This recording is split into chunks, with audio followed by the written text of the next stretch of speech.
Boker Tov. Today's daf is daf Kuf Yud in Mציעא. We learn for Achenu Kol Beis Yisrael Sunnah Masar V'Shivya. Just a quick note on yesterday's daf. Near the end of the daf, we had a machlokas.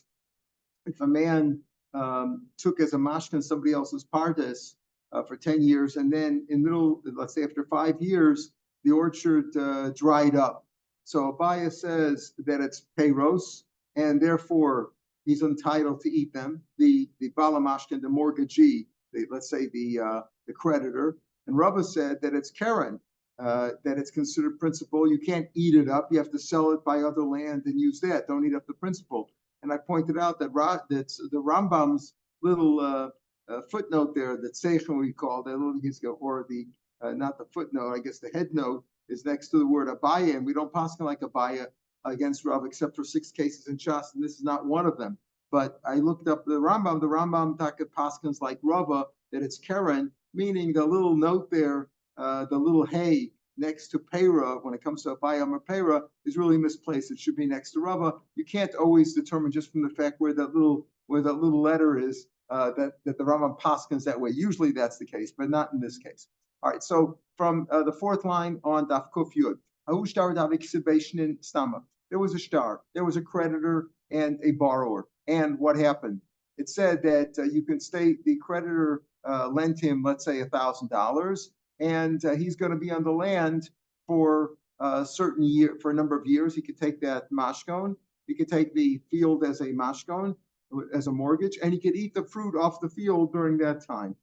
Now, it's not rebid, as we said, because he's going to deduct the loan. But the question is, over here, the shtar did not have a date on it, so we don't know how long it's for.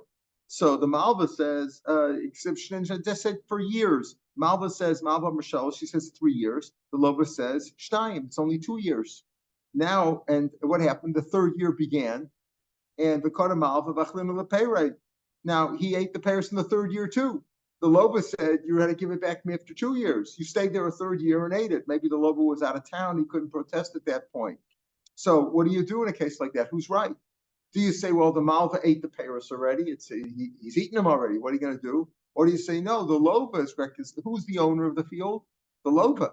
So, right, the Malva took his field as took Lo's field's mortgage. You could say he's a Cheska, Minem, and who's believed? And Rashi says that the bottom of the page should believe, even though you believe, you still have to make a shvua. Not a shvua the rice, what we call a shvua hesses, to force him to tell the truth. Who's believed? Rabbi Yehuda says, Karka b'cheskes balekam. Rabbi Yehuda says, look at the chazaka. Who owns the karka? Who owns the karka? The Lova, right? The Lova's karka. He gave the Malva the karka as a mashkon. So, therefore, the Malva has to pay him for the fruits that he ate in the 3rd year. It says years, so it was definitely 2 years. But the Lova says it was only 2 years. The Malva says 3 years. So, the Rabbi Yehuda says, you got to pay him. But Kanim says, no, Paris b'cheskes ochlei kaima. They're in the chazak of the one who ate them, meaning the Malva who ate the Paris already doesn't have to cough them up now and pay back. What Hilchasa says, Rav Kana, that since the Paris were eaten already, you don't make the Malva pay for them. You're leaving the chazak of the one who ate them, meaning you don't give back. Says Gemara, Rav Nachman. The halacha is usually like Rav Nachman. And Rav Nachman says what? The Amar Karka b'cheskes bale'emet. That's the general principle. Rashi points out the Kamal and Hilchas Rav Nachman b'dinim. In general, in dinim, when it comes to laws like torts and things of that sort, not necessarily isurim. When we talk about isur like isur beheter, kashrus and things of that sort. But when it comes to dinim, when it comes to torts cases of a court of law, the halacha is usually like Rav Nachman. And Rav Nachman says the karka is in the possession of the owner. The owner is the lobe over here. So the lobe could say, listen, you're on my land. The loan was only for 2 years, and what you ate in the 3rd year, you owe me. So the Gemara says, no, if you can't tell, if it's not something that's going to be exposed later on. For example, we had a machlokas before. Do you say when he leased in the land for a year, and then it turned out to be a 13-month year, but who pays for the extra? Does he have to pay for the extra month or not? So as a machlokas, do you look at the first that he said for a year, and which is 12 months. So do you look at year, or do you look at 12 months? You're not sure. It's a question of the halachas. You leave in the chazaka of the owner, and you say that the renter has to pay for the extra month. It's not something to be exposed. But over here, it's a question of what happened. Maybe this will be exposed. Why? Because maybe you'll find witnesses who were there at the time that the loan took place, and they'll say it was for 2 years or for 3 years, right? This is not a question of halacha. Do you look at the first lashon that he said it? Do you look at the second lashon he said it? It's not going to be determined later. We don't know. So you don't know. You go by the chazaka of the owner. But over here, there's a question is this loan, which was it for 2 years or for 3 years? Loba says 2 years, Malva says 3 years. We don't know. But maybe there'll be witnesses later on. Maybe one of them will find witnesses who can prove it. So this is going to be exposed. We're not going to bother the bezin twice, meaning this. If we say that the Malva who ate the payers in the 3rd year has to now pay them to the Lova, why? Because the Lova is the owner. Well, maybe later on, the Malva would bring proof, will bring witnesses that it was 3 years. Then you've made bezin look silly, because bezin first said the Malva should pay the Lova for the extra year. And then when the Malva has proof later on that it was for 3 years, you're going to have the Lova return the money to the Malva. That's too much of a tircha. We're not going to bother. So therefore, and the Rosh explains, Taka, that if later on it's determined that there could be no witnesses, the witnesses died, there's no way to prove it, then the Malva would have to pay the Lova because the Lova is the owner of the field. And we pass like Rav Nachman, karka b'cheskes ba'aleh omedes. But over here, when it still might be determined, maybe the Malva will bring witnesses one way, and maybe the Malva witnesses that it was for 3 years. So we don't want to take away the money from the Malva because maybe he is indeed correct, and maybe later on it will be exposed that he's correct. Malva mechamesh logo shlosh. Let's say there was you had a case like this, a different case, where the Malva says that it was for 5 years. He's on the land. He's entitled to stay on the land for 5 years. That was the loan. That was the agreement that he can stay on the land for 5 years. The Lova says it's only 3 years. Amalei, the Lova says, I see l'shtach, bring me your star. You have an IOU that I owe you this money, and during the time, how long is it for? Is it for 3 years or for 5 years? You claim it's 5 years. You can stay on the land. Amalei, star irkasli. He said, I've lost the star. Right. So Rashi says over here that Malva Malva we don't have the star. So the Lova says, wait a minute, you say it's 5 years, do you have the star? I see the star. I lost the star. I'm Rav Yehuda, so listen to what Rav Yehuda says. Malva Neman, the Malvas believe, why? Remember, we're going to learn above Avas, we mentioned it many times, that if you're on the land for 3 years, right, and nobody complained, you have a chazaka. And if you claim that you bought it, but you lost the star, you lost the bill of sale, you're entitled to keep the land. So over here, the Malva says 5 years, the Lova says 3 years. So he says, you know what, we believe the Malva says, Rav Yehuda, why? He has a migu. What is a migu? A migu is, believe me when I say this, because I could have said that. He could have said, I bought the land, it's mine. I have a chazak of 3 years. I bought it, I lost the bill of sale, I'm here for 3 years. The rule is that for 3 years, you're expected to keep your bill of sale. Afterwards, you said, I'm not supposed to keep it forever. After all, see, the bill of sale is not what affects the deal. Bill of sale is simply a proof of purchase. That's really a proof. You have a proof of purchase, right? So for 3 years, I'm expected to keep it. After 3 years, I don't have it. So therefore, believe the Malva that it's 5 years because he could have said, I own it. I'm going to popular Ravashi. So he said to Ravashi, Rav said to Rashi, Rav Svid, Rav Avir, Lo Svir Lahu. They don't hold me. Why? My time. I shtara. We don't believe in this case that he could have said that. Why? Because this star, what is the star? What's the star is an IOU. When you're a creditor and you want that star, you want to hold on to that star because that's your proof that the guy owes you the money. You want to be able to collect with it.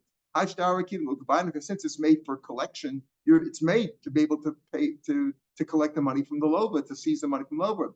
Mrs. Zorbe, person is very careful. Person doesn't lose that star. You see, over here, what happened was he hid the star because he said, listen, maybe the star only was 3 years. And he says, okay, I'll hide the star. I say it's 5 years, but I don't have the star. He's just hiding it. The star is savar. I'll get an extra 2 years out of it. I'll say I don't have the star. Okay, now today you'd have copies and backups, and the Lova would have a copy, but the Malva over here has the star. Normally in an IOU, who has the IOU in his hand? The Malva, the creditor, right? So here the creditor hid the star. So he could say, oh, it was for 5 years, so he could stay there another 2 years. But you know what? So therefore we don't believe him. Rav Yehuda said you believe him because he could have said, I bought it. I'm here 3 years already. This is no. We don't believe you that you lost it. You lose a bill of sale. Because a bill of sale, what are you supposed to do? Keep it forever? How many of you know where the bill of sale is when you bought your apartment? How do you know how many people have the bill of sale ready handy? You know the stuff you have. Most people don't. They don't know where it is. They lost it. They're in the house for 20, 30 years. They don't have it anymore. You're not expected to keep it. It's only a proof of purchase. You don't need it to affect anything, to collect with it, to do something with it. Whereas an IOU, you have to collect with it, so a person doesn't lose that. According to Rav Yehuda, Yehuda says you have a migu. You do believe the malva that it's 5 years, because he could have said, I bought it. El me'ata, I mashkanta the surah. Mashkanta the surah, in surah they made a mashkan, as we said many times, that you made a mashkan that you say, look, I'll stay on this land. The loan is for 10 years, $1,000. And when the 10 years is up, and I give you back the mashkin, then the loan is canceled. In other words, the food that I eat from the produce that I eat on the field for the next 10 years, that will repay the loan. I'm mashkanta b'surah, the constantly it's written this way, when these years are finished. Tepikar below kesef, I will give you back this land, and there won't be any money exchange, because my eating the produce on the land for 10 years is effectively you're paying back the loan. So what are you going to do over there? Also, maybe according to Rav Yehuda, that you say you have a migu. Well, what happens if he hides the shtar mashkanta? He says, I bought it. Believe? Would he be believed in a case like that? Are the rabbis going to make a takana that allowed this mashkanta to surah? That you take a mashka. In other words, you're saying that you believe the malva in this case. So if you believe the malva in the case of mashkanta to surah, which is a well-known kind of a transaction, I lend you money for 10 years, $1,000, and at the end of 10 years, and I can stay in your land for 10 years. And when the 10 years is up, I give you back the karka, and there's no money needed to be exchanged because I've eaten already. So maybe the malva could always say, he could throw away the shtar and say, I bought it. Would you say, with the Rabbanan made such takana, they come and say, Amalei. So if you would answer, according to Rav Yehuda, Rabina said this, Ravashi, according to Rav Yehuda, who says, Migu, why aren't you worried that the malva will claim that he bought it? The rabbis made a takana, the Mari Arya of Tasca, that the owner of the land, or let's say the leaseholder of the land, pays the taxes on the land. In other words, it was whoever paid the taxes got to use the land. In this case, it was the lova. Or if he was the owner, he paid the taxes. And he built and he dug the irrigation ditches around the field. In other words, the rabbi said, you're right. In a case like that, you're afraid that the malva, the creditor, will claim that he bought it. So what we do is, during the time of the lease, you make sure that the lova, the borrower who owns the land or has the leasehold on the land, he pays the taxes and digs the irrigation ditches to show that it's his. So that's kind of a protest that he can't, so that the creditor cannot claim he bought the land. So what about our Delesle car? What happens in a field that doesn't have any irrigation ditches? Well, have Tasca, and he doesn't pay the taxes because he owns it outright. Let's say mine. Amalei. So he says, well, he bought him free. Then the lova should have protested. In other words, when do you say that my sitting on the land is a chazaka? When there was no protest. If you're on the land for 3 years, I'm on the land for 3 years, and you come and say it's your land, I could say, look, I bought this land 5 years ago, 4 years ago, 5 years ago. I lost the bill of sale, and you didn't say anything for 3 years. If you complained in the middle, if you protested, then I don't have a chazaka.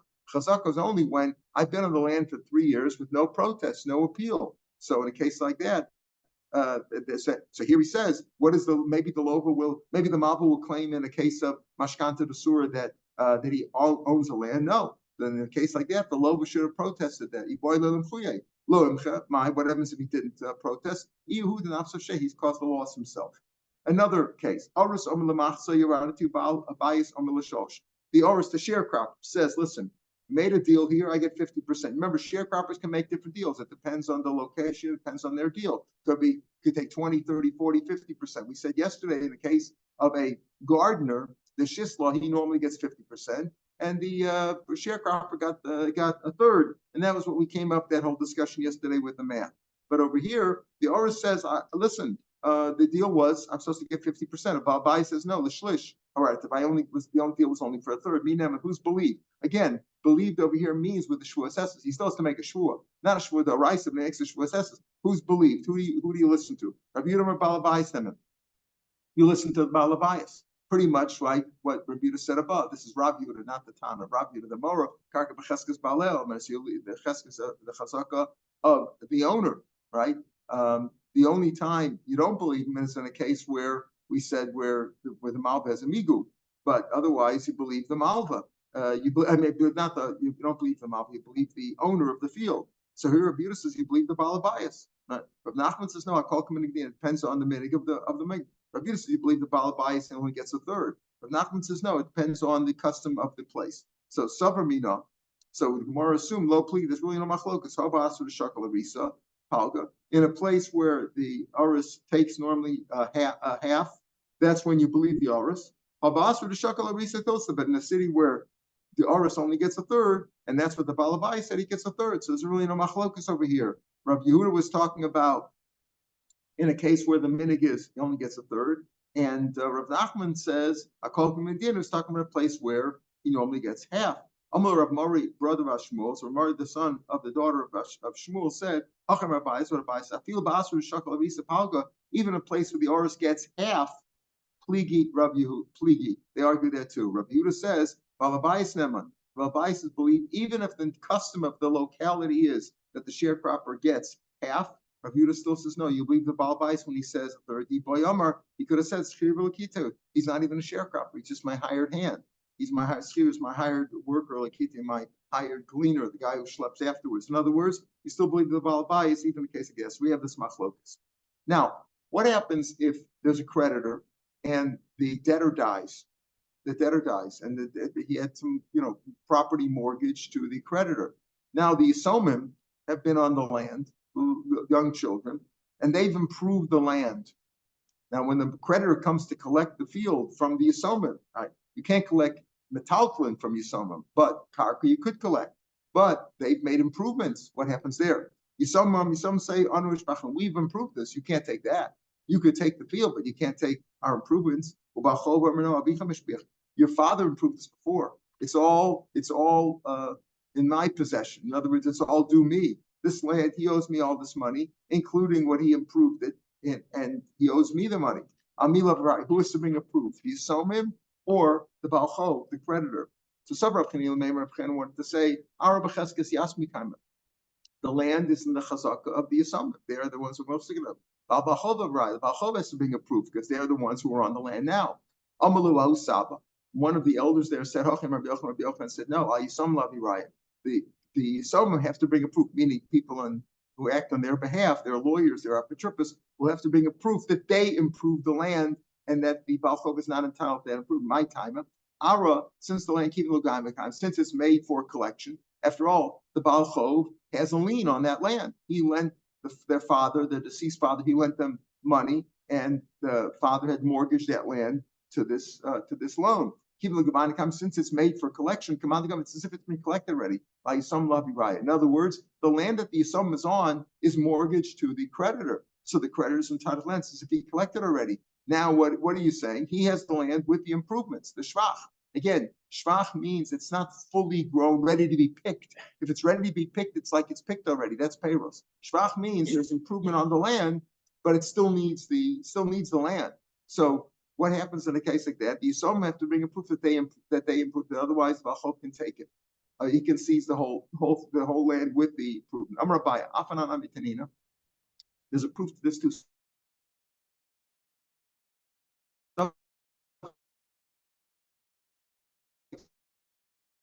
We're going to see Balabai cut down because it's going to hurt the city, hurt the beauty, hurt the operations of the city.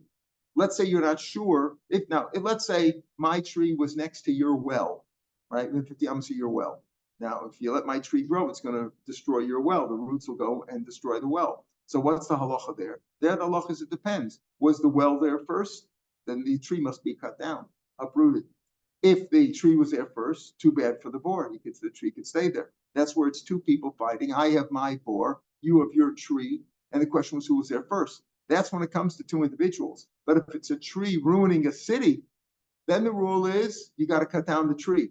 Except does the city have to pay for the tree or not? That depends who was there first. If the tree was there first, then the city must pay for the tree.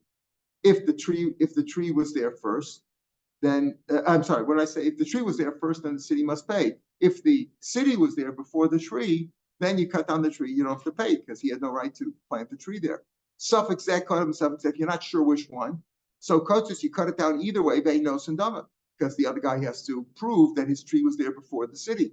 Alma, keep the since it's going to be katan. It's not like the case of I have a tree and you have a well.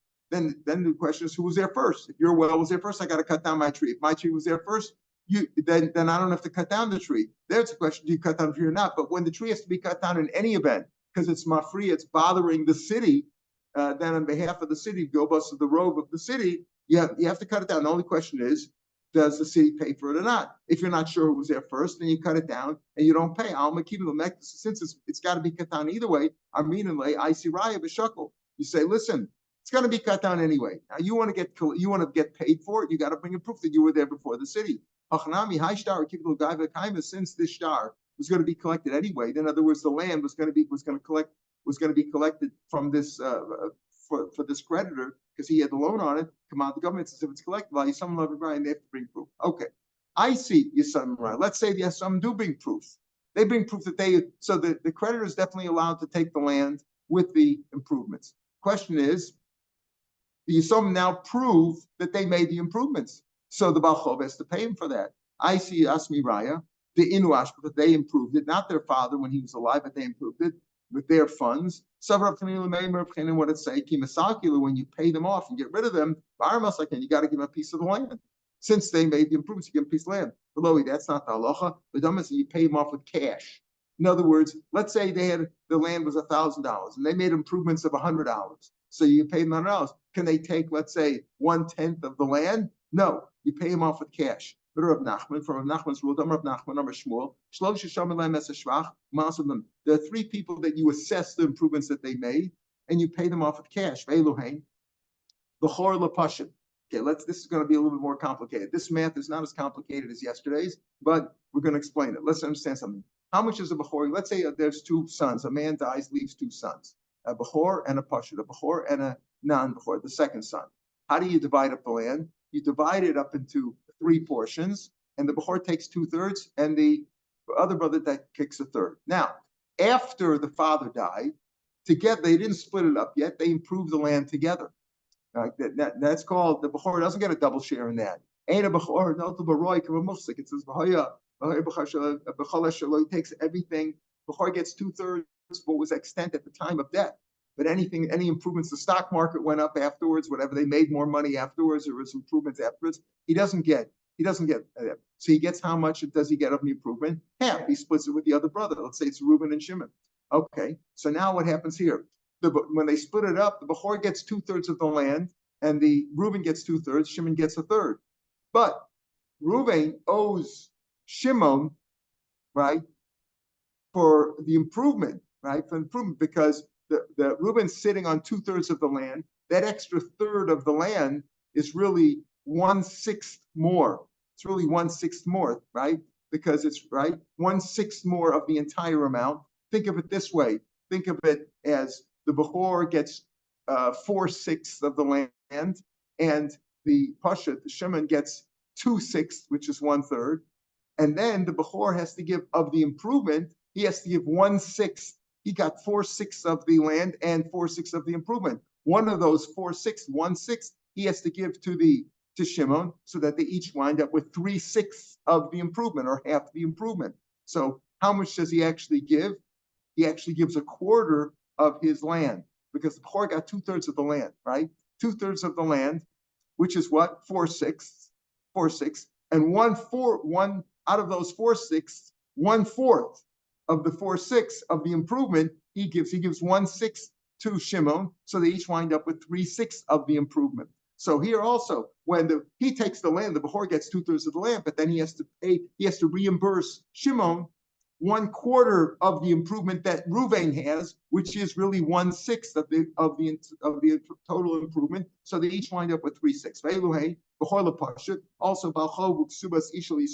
like we just said, if Baal Chov, or the creditor of the father, or the father died and the Yisomim have to pay the ksuba, there too, they have to pay the improvement that the Yisomim made. They have to pay the improvement back to the Yisomim.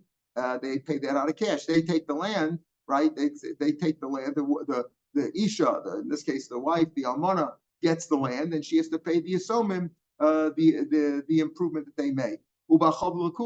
Let's say a creditor is coming and he comes to the debtor, to the borrower, and the guy's got no money. But the guy had sold the field subsequent to their loan. So the guy said, what's going to happen? Now the creditor's going to go after that lokech, after that purchaser. And when he goes to the purchaser, he's going to take the land. What about the improvements that the purchaser made? That he pays him off with cash. So that's what happens in these cases too. The Yisomim made an improvement, and they proved that they made the improvement. Bachov is entitled to take the land, but the improvements he has to pay for. Amalei Ravina gives him cash. Amalei Ravina Rashi Lemember to Savar Shmuel Bachov Lekuchas Yovlei. You're saying that the Bachov pays the Lekuch for the improvement. Is he entitled to it all? Shmuel Bachov go as a shvach. The Bachov can collect not only the loan from, not only the land itself from the later purchaser, from Lekuch, but he could even take the improvement. Maybe you'll tell me, I'll tell you the difference. When does he collect the land with the improvement? When there's only a little bit of shvach. It didn't grow that much. But if it's magil iksafim, if it grew all the way, it's fully grown. Not fully grown, Rashi says that it's payros already, but it's fully grown, that it still needs the karka a little bit. Right? Rashi says, if it doesn't need the karka at all, then it's payros, and it's not called shvach. It's already ready to be collected. This is important from yesterday's stuff, right? That if it's fully grown and ready to be picked, then it's payros, it's not shvach. Shvach means it's an improvement. It still needs to land a little bit. So maybe you'll tell me, if it's not fully grown at all, it still needs a lot of growth. Then he collects it with the shvach. But if it's fully grown, he pays for the shvach. But we see every day, even if it's fully grown, meaning it just needs a little bit more of the land of the earth to grow. Even in a case like that, he collects the karka with the shvach. Not that you pay the shvach, the improvement, to the lokeach, to the later purchases, lo kasha. Other masik kashir is our b'shvacha, lo masik kashir shvacha. Depends how much was owed. If he was owed, the amount of the loan was, let's say, $1,000, and the land with the improvement is worth $1,000, not $1,100. It's worth $1,000 with land. Then he collects everything. Other masik kashir our b'shvacha, other lo masik kashir shvacha. You'll tell me, is that fair? Just because the purchaser could say, wait a minute, I improved this land. I don't care what you're owed. Yeah, but you should have been careful. You bought this land when there was a lien on it. You're tough luck. In other words, he's only entitled, when does he reimburse the purchaser for the improvement? If the land itself, the price of the land itself with the output improvement covered the loan. So then I'm only entitled to $1,000. If the land with the improvement is worth $1,100, so then I got to pay you the extra $100 back for the improvement. But if the land with the improvement is only worth $1,000, which is exactly the amount of the loan, then he's entitled to the improvement also. It says more of a chilo masik shiur ara v'shvacha yidiyov leizuzeh. It depends. If the amount of the loan did not reach the amount of the land with the improvement, he gives him he pays off the lokech. So Gemara says, but this goes according to Manam who holds. Let's say this later purchaser who's not entitled to the land, let's say he can pay him off. He said, listen, I want the land, I'll pay you off with cash, I'll pay you off the loan. He can't pay him off, then the Balchov is entitled to collect anyway. Right? The Muslim's like, he can't pay off the Balchov with cash. He wants to shopper, so it works out good. He's entitled to Elamandam Islazuz Lokech. I want to hold that if the Lokech would have money, he said, listen, you're going to take the land, I'll tell you what, I want the land, I'll pay you off. He has money, Muslim, he can pay him off. So if a name let the Lokech say, if I would have had cash, I could keep you off the entire land. Yes, you have a lien on the land, but I can pay you off with cash. Now that I don't have money, at least give me a little piece of the land. At least give me as much land as I've improved. Right? You say you can pay me off with cash. Why can't he come? Listen, I'm really entitled by law to pay you off, and I can keep all the land. Now that I don't have money, at least give me a piece of the land, the shiur, as much as is my improvement. Speaking where it's more than that. You're right. Normally he could say that. But over here it's speaking about where the loan was made in a way where the debtor told the creditor, if I don't pay you back, go and take this land. You got to collect from here. You can't collect from cash or anything else. When you come to collect it, you're going to take this particular land. But otherwise, he could claim that since the purchaser could pay him off with cash, he could also say, and keep the land. If he doesn't have enough cash to pay him off, at least the shvach, which he's entitled to collect, if the loan was for $1,000 and the land with the shvach is worth $1,100, so the creditor owes the purchaser the $100 of improvement. He could claim, listen, I could pay you off with cash. give me at least $100 worth of land, because if I had the cash, I could pay off the whole 1,100 with cash. So at least give me my the $100 that I'm entitled to. Give me that in land. Normally you could, but over here the deal was where he's going to collect the IOU from the land itself. Says the Mishnah, let's say I leased the land, I went for a whole 7-year cycle. 7 years. Shvuah here means a 7-year cycle. For $700. $100. It's effectively $100 a year. But he said, "I'll give you $700 to lease this land for 7 years." Hashvias miniminium. Shvias is included that too. He can't say, "Listen, I can't work the land during Shemitah, so I should get a discount of $100." No, you don't say that. Kiblei menu sheva shana b'sheva. So let's say he said 7 years for $700. Then ain't a shvias miniminium. And it's basically he's saying it's $100 a year. But in Shemitah, you can't prove it. I don't have to pay for Shemitah. Schir yom. Now we get to a different halacha. If you're hired by the day, you're a day worker. The Torah says you have to pay him at the end of the day. Goba kol halayla. In other words, when he's hired for the day, when is quitting time? Quitting time is sunset, right? So then he's got all night to pay him. Skir yom goba kol halayla. You have to pay him during the night. By sunrise the next morning, he's got to be paid. Skir halayla. Let's say he works at night. Then his quitting time is dawn, right? First light.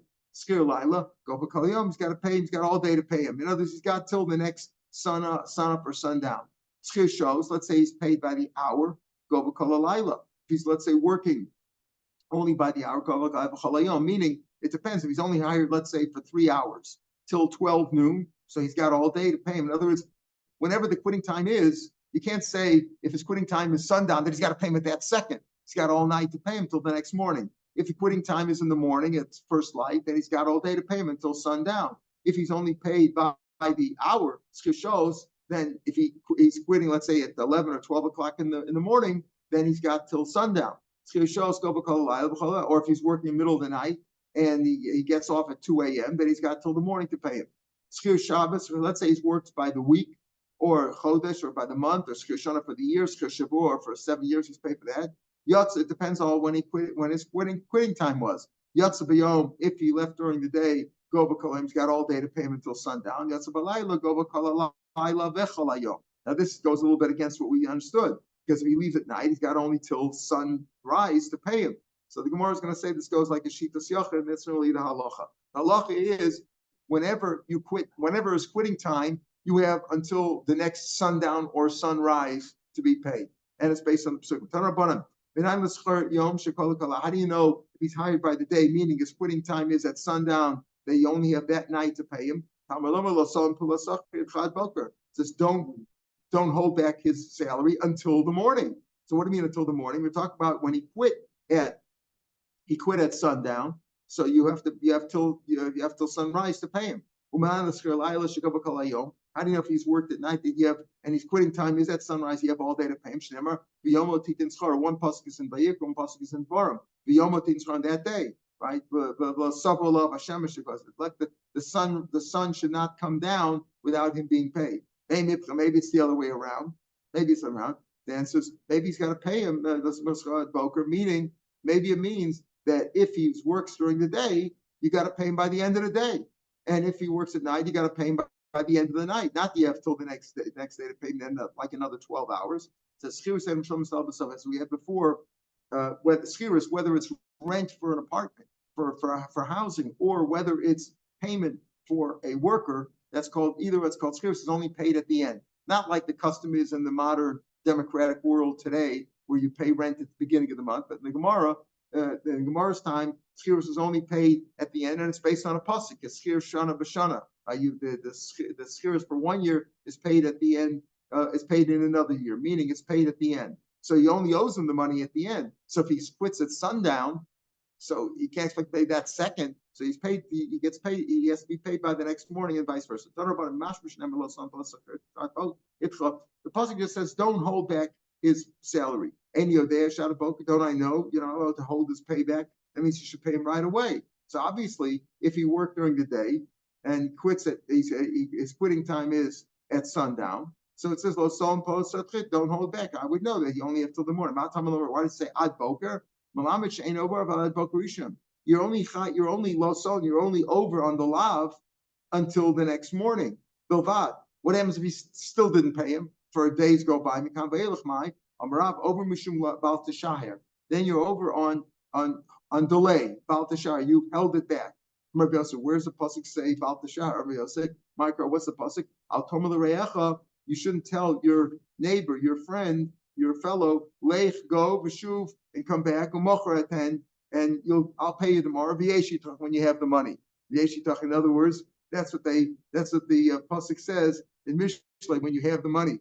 So the point is that you're only over once. If the next sunrise or sunset, depending on which case, goes by, you didn't pay him, you're over on either the lav in Vayikra or the lav in Dvarim. But if you continue not paying him, then you're over on a pasuk in Ksubim in Mishlei that says, don't tell him when you have the money. We'll stop here, but the issue is, what about the yeshivas who don't pay them on time, they don't pay the salaries, etc. They say that's again only if you have the money. You have the money, says the pasuk says, you have the money. If you have the money and you don't pay him, then you're over. But if you don't have the money, they say, well, we don't have the money anyway. They're always is already a Jewish institution who is not in debt and they're always short money. That's their excuse for this. So I'll pick it up from the Tanur Rabbanan tomorrow, Mr. Shem. Have a good day, everybody. At the beginning, you came in late. I pointed out that the Machok Sabai and Rava, that the Rambam's session was on Abaya, is misplaced because the Rambam really passes like Rava. It's not one of the 6 cases. I looked it up. It's just you can't go by the Tzeichen. Usually you can, but it doesn't always work that way.